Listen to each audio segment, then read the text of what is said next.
Haleluya. Yesu nashimwe inshuti za Yesu Kristo.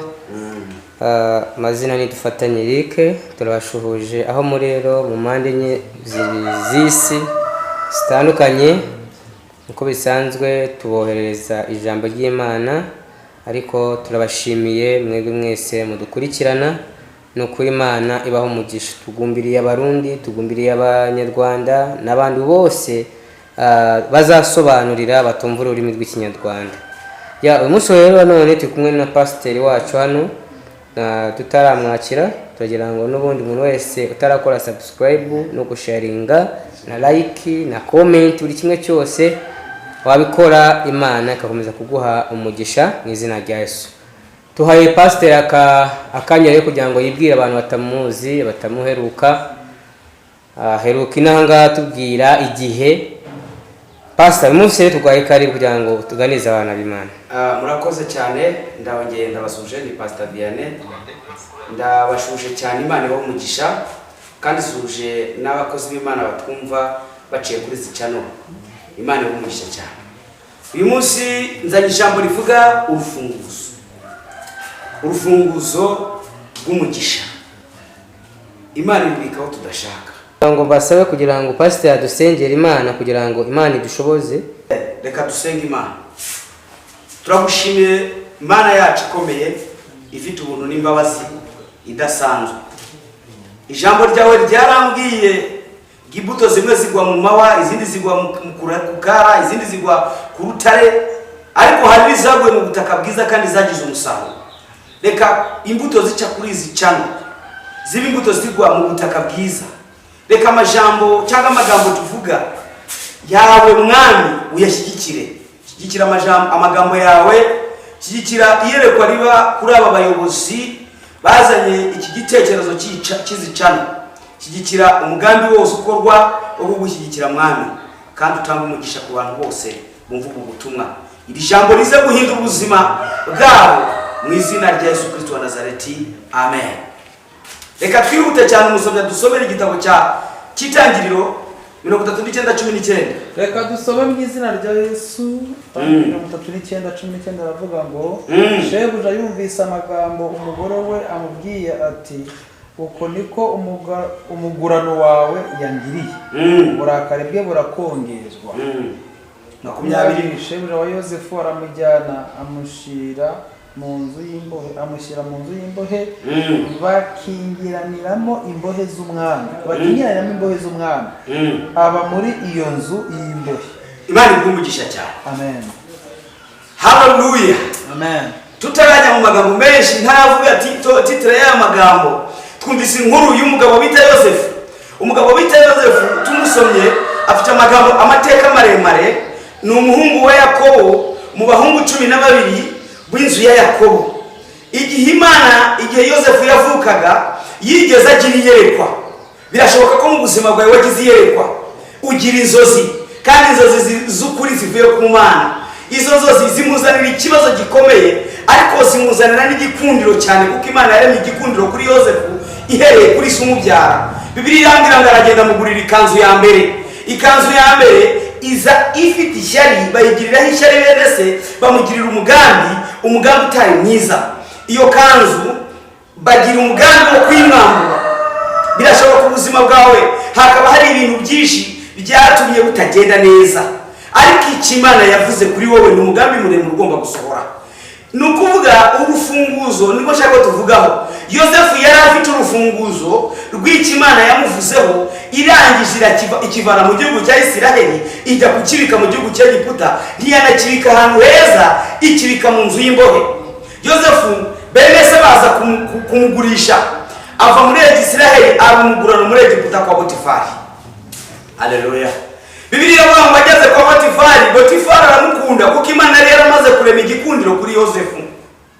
Yosefu akundwa na Potifari, amuha gutegeka iby'inzu ye, ariko Satani ntiyishimira iyerekwa tufite nk'abantu b'Imana. Satani ntiyishimira iyerekwa ufite, niyo mpamvu uhora mu ntambara. Abantu benshi biranabarambira, bagata urufunguzo rwabo bakajya gusenga kugira ngo ubushake bw'Imana bwigireyo. Abantu benshi bari gusenga kugira ngo Imana ikureho ibigeragezo, kandi ibyo bigeragezo nimwe Imana yabitse urufunguzo rw'umugisha. ndagira ngo nkwigishe gusohora kw'amasezerano yawe ntabwo bizaca mu nzira yoroshye. Gusohora kw'ibyo Imana yakubwiye ntibizaca mu nzira yoroshye, kuko Imana ibika ibyo yakubwiye ahantu hakomeye umujura atabasha kujya kwiba. Ndazi neza ko nta muntu wakwifuza kujya muri gereza. Imana Bibiliya yavuze aho dusomye nyirabuja wa Yosefu agira icyifuzo cyo kuryamana nawe, ariko atari icyifuzo cyiza, ari icyifuzo kivuye kuri shitani kugira ngo asenye iyerekwa rya Yosefu. Yosefu agira iyerekwa aramubwira ati niwemera ukaryamana nanjye uzategeka ibyo mu rugo byose nk'uko databuja yabiguhaye nanjye ndimo. Ni ukuvuga mu yandi magambo Yosefu yarabonye irindi garade ryo gusanga Potifari, ariko kuko Yosefu atari afite iyerekwa rigufi, ndashaka muve mu iyerekwa rigufi. Yosefu yagize iyerekwa, ntiyagize iyerekwa ry'urugo. Yosefu yagize iyerekwa ry'igihugu. Yosefu agira iyerekwa aravuga ngo nabonye umubo wanjye uhagarara yabene wakirunama. Ntabwo yabonye umubo umwe wo mu Potifari wunama. Nicyo cyatumye avuga ngo sinaryamana nawe, kuko iyerekwa mfite n'iry'igihugu cyose. Mfite iyerekwa ryo gufata igihugu cyose. Mfite iyerekwa nuko n'Isiraheli bazaza bakunama. Ibyo ni iyerekwa Yosefu yari afite kandi yari hagazeho. Ndashaka guhagarara ku iyerekwa ryawe nuko byaba bimeze kose, nuko ufite ibikugerageza. Hari ahantu njya nkunda kuvuga, iyo abantu bageze kwa Potifari ntibashaka kuhava. Kwa Potifari hari ibisa n'umugisha, kwa Potifari hari igisa nuko babonye ubutware, ariko ntabwo ari bwo butware Imana iba yaratanze. Haleluya. Ijambo ry'Imana riratubwira ngo umugisha Imana itanga n'ubukire nta muvumo yongeraho. Kwa Potifari Yosefu ntiyigeze ahicirwa n'inzara cyangwa idahararira ubusa, ariko kwa Potifari ntabwo ari iyerekwa Yosefu yari afite. Yosefu agira iyerekwa ryagutse, iyerekwa rinini, iyerekwa ry'igihugu cyose, iyerekwa ry'imiba 11 yunama. Nibyo iyerekwa Yosefu yari afite. Yanga kuryamana mu Potifari. Mu Potifari aramufata, baragundagurana, baragwana. Yosefu arwanira isezerano, mu Potifari arwanira kuri Seye. Sinzi ibintu muri iyi minsi muri kurwana nabyo birwanya isezerano ryawe kugira ngo ribisere. Usigaye uba gusenga waca ku kabari, inzoga ikarwanya isezerano kugira ngo ugere mu kabari, ariko rwana kigabo uneshe isezerano rye rizasohore. Usigaye uba ahantu uvuye, maraya zikarwanya isezerano kugira ngo zigukubite hasi zirwanye isezerano ryawe, ariko giyerekwa rinini nka Yosefu. Bibiliya yavuze ngo nuko nyirabuja umugambi umunaniye ngabwira mugabo we ngo dore iby'umugurano wawe yankoreye, ngo ni ukuri yaje kunsambanya. Ayayayayaya, ngo shebuja ararakara amujugunya mu nzu y'imbohe. Yosefu atura muri iyo nzu. Ntego y'ijambo iravuga ngo Imana yafashe urufunguzo rw'umugisha wa Yosefu iruhisha muri gereza. Nta muntu n'umwe wakifuza gusaba urufunguzo rwe ruri muri gereza. Nta muntu n'umwe wakishimira kujya muri gereza, nta n'uwabihitamo. Ahubwo iyo tubibonye ibintu nk'ibyo dusenga tubyigizanye, tukatuma tugeze ubushake bw'Imana. Yesu nashimwe cyane. Imana ivugana na Yosefu ibikomeye. Bibiliya iravuga ngo no muri gereza ngimugirira neza, ikomeza kumushyiraho igikundiro, kuko muri iyi Imana imaze kugushyiraho igikundiro iba yakikuremeyeho. Ntabwo ibigeragezo byagukuraho igikundiro, ntabwo ubukene bwagukuraho igikundiro. Ushobora kuba ukennye, ushobora kuba urwara ufite umwambaro umwe w'imyenda, ushobora kuba wambara inkweto zishaje, ariko igikundiro cy'Imana yakuremyeho cyo ntabwo gisaza, ntigiciuka, ntigihinduka. Ahubwo igikundiro cy'Imana yakuremyeho kigendana nawe nubwo haba muri gereza. Yosefu ageze muri gereza igikundiro kiragaragara. Umukuru w'imbohe aramukunda, amuha gutegeka imbohe, ariko ibyo ntabwo ari Yosefu yasengeye. Yosefu yasengeye igihugu. Yosefu yabonye imiba yunama. Reka mbabwire ikintu gikomeye bene data.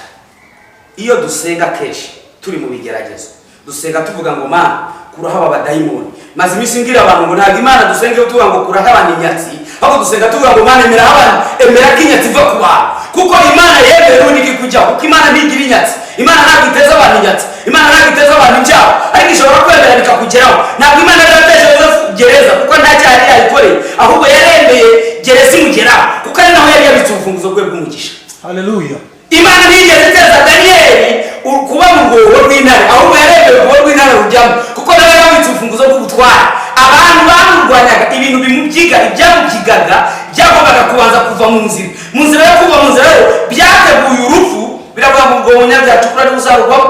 Umva mbabwire, abagabo bategura urwobo basozesha n'intare, ariko Yosefu ageze mu ntare Imana izibumba iminwa. Irangije kuzibumba iminwa araramo buracya. Mu gitondo umwami atasinziriye, umwami Dariyo ntiyatora agatiro, ntiyatora igitotsi namba, ajya kumukura muri rwa rwobo, ahita ashyiramo ba hasigaye nuko Daniel umutwaye udafite ibimugwaye. Ikimana igushakaho mwene data, irashaka ko muri ibyo bigeragezo uzaba uri umuntu ucuzwe n'ifeza nshya, ubaye undi muntu kandi udafite ibikubyiga. Birashoboka ko mu rusengero usengeramo intambara zabaye nyinshi, birashoboka ko amagambo ku musozi utuyeho yabaye menshi, birashoboka ko bakuvuga nawe ukagira ngo nibyo, ariko reka nkubwire muri gereza Yosefu yaremeye arabyakira. Icyambere akira ubushake bw'Imana, kuko urufunguzo Imana aho yabitse naho nyine iri kukuganisha. Aho Imana yabitse umugisha wazo hari muri gereza. Reka dusome muri iri gitabo cy'Itangiriro, bihute baturebere nyine muri iki gice cya 41, bansomere bahereye ku murongo wa mbere. 41 bahereye ku murongo wa mbere.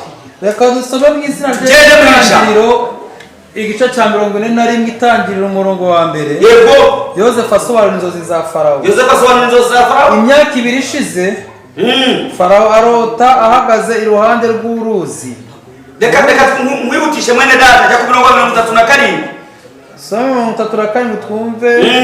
Itangiriro igice cya 41 umurongo 37 baravuga ngo Farawo yegurira Yosefu igihugu cya Egiputa. Farawo yegurira Yosefu igihugu cya Egiputa. Iyo nama inezeza Farawo n'abagaragu be bose. Yego. Farawo abaza abagaragu be ati tuzabona hehe umuntu umeze nk'uyu? Yego. Uri mu mwuka w'Imana. Yego. Farawo abwira Yosefu ati haleluya, kuko Imana ikweretse ibyo byose nta wundi munyabwenge w'umuhanga ngwanye nguhaye gutwara urugo rwanjye. Yego. Kandi abantu banjye bose bazumvira icyo utegetse. Ku ntebe yanjye y'ubwami yonyine nzagusumba. Farawo abwira Yosefu ati dore nkwegurira igihugu cya Egiputa cyose. Imana ikumugisha cyane mwene data. Amen. Nagarama kabumeje ko tuvuga. Haleluya. Amen. Imana ntabwo yitaye ubunini bw'ikibazo ufite, kuko Imana iruta ikibazo ufite ubunini. Haleluya. Imana ntirimo kugutabara kuko ibintu bigusengera Imana irabisumba yabigondera rimwe kuko ibifitiye ubushobozi. Ariko icyo Imana ishaka ni ukugira ngo igukomereze mu kigeragezo, ikwicaze mu gihe cya nyacyo ahantu hanyaho. Kuko Yosefu ahantu yagombaga kwicazwa n'Imana ntabitekerezo y'umuntu yari hazi, nta n'imbaraga zindi zagombaga kuhamugeza bidaciye mu mbaraga z'Imana, naho Imana ishaka kunyuza izo mbaraga.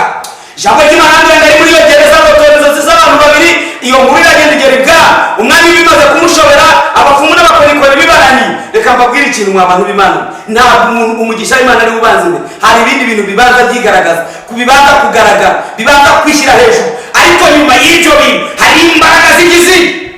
Yumva izo mbaraga zimaze, abapfumu bamaze kunanirwa gusobanura ibyo umwami yarose, baravuga ngo hari umuntu uri muri gereza, uwo muntu yabishobora. Muri kiriya gihugu hari abanyabwenge benshi, ariko abo banyabwenge nta sezerano, nta konegisiyo bari bafitanye n'ijuru. Ijuru riramanuka ritekereza kuri Yosefu, riramubwira ngo igihe kirageze, haguruka ugende ubonane n'umwami Farawo. Ibintu bitari gushoboka naho Diyasi asabye, ijuru rirayitanga rinayisinya. Ageze imbere ya Farawo ngaramusobanurira.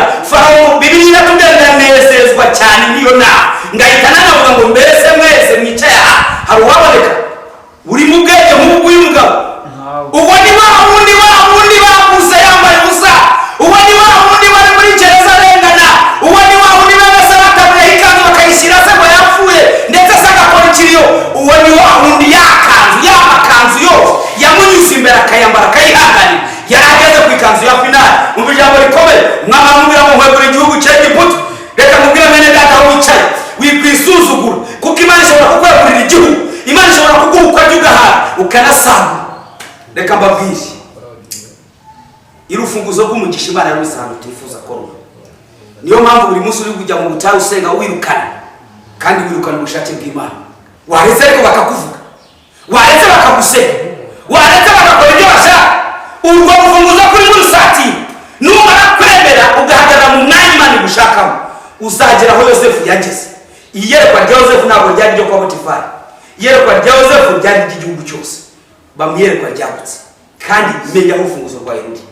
Ubushake bw'Imana n'ubwemerera, ukagenda uko Imana igushaka, ukaba muri ibyo bigeragezo kandi ukabinesherezamo. Hari ibintu muri gukirana. Yosefu akirana n'ibintu kwa Potifari, akirana n'umugore kandi mwiza kandi w'umunyacyubahiro, ariko aramunesha, asigarana ikanzu imubera ikibazo. Reka mbabwire ndangirize kuri aka kantu.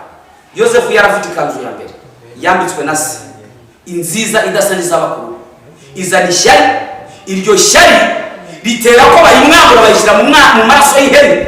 Isa yibonye kuko yari yarayiguze, aragira agahinda akora ikiriyo. Ikanzu ya kabiri yambitswe n'umugabo bita Potifari. Potifari amuha ikanzu yo gutegeka urugo rwose. Nyirabuja abibonye Satani amwinjira amararaka, ya kanzu nyine yayimwamburiye aho ngaho ayisigarana mu ntoki, yisubiza Yosefu muri gereza. Hati ibintu bisa n'umugisha. Ujya utekereza ko banga ibyo nkoze bimbere icyaha, urukundo ngira abantu baramemukira, iyo ni ikanzu. Ariko hari iyindi kanzu batazabasha gukoraho, ikanzu uze yo kwegurirwa ibwami, yo kwegurirwa igihugu. Reka mbabwire, Imana ntabwo yigeze itubwira ngo ibi bintu byose tuba twifuza, ibi bintu byose ni inyongezo kabisa, tubibonera ubuntu. Niyo mpamvu ibi bintu by'amamodoka, amazu, ubutari, ubukire bwose tubibonera ubuntu, niko ijambo ry'Imana ribwira. Ariko ikintu tutabonera umuntu dukorera ni isezerano. Yosefu ntiyigeze asambana, ntiyigeze anagirira ishyari bakuru be, ntiyigeze anabasabira nabi. Hari abakozi b'Imana muri kujya mu butayu no mu masengesho mujya gusabira n'abandi. Ibyo rero ntaho bizabageza. Yosefu ntiyigeze asabira nabi bene se kandi baramugiriye nabi, ariko mwe murajya mu butayu gusabira abantu nabi. Ibyo rero byatuma umugisha utahagera. Emera ubushake bw'Imana, Imana ibamera umugisha. Reka dusenge Imana. Ndagushimiye Mana kuko ari wowe ubiba kandi ari wowe uvomerera. Reka ubushake bwawe bugere kuri iri jambo, abantu bazaryumva rizabahindura, kandi abagiraga ibyifuzo bibi ku bana batangire uyu munsi babireke, ahubwo bige kwakira ubushake bwawe. Nubwo baba barabahemukiye, babe nka Yosefu bagira imbabazi, kuko mwana uzabegurira igihugu kandi uzabaha umunezero udashira. Ndagushimiye rero kuko wumvishije ukabana nawe. Umwuka wawe akomeze gusukubira ijambo mu mitima ya benshi, kandi utugire neza muri byose, mu izina rya Yesu, amen.